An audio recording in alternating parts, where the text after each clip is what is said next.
The driver had 2 other passengers on board whilst traveling along the busy bypass.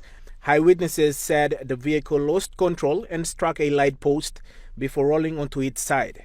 Several community members rushed to the scene and managed to help turn the vehicle back onto its 4 wheels.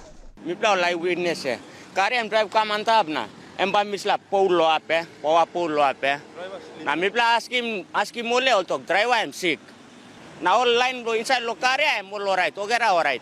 However, the car was not in handbrake when it was repositioned, creating a dangerous situation. As a result, the vehicle began to roll uncontrollably down the highway, posing significant risks to pedestrians and other motorists in the area. Thankfully, no injuries or casualties were reported. EMTV News, which was on the scene, captured the entire sequence of the event.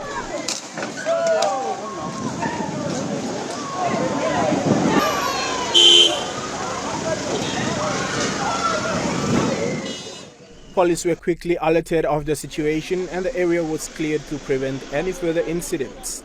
The passengers and the driver, though unwell, were not seriously injured.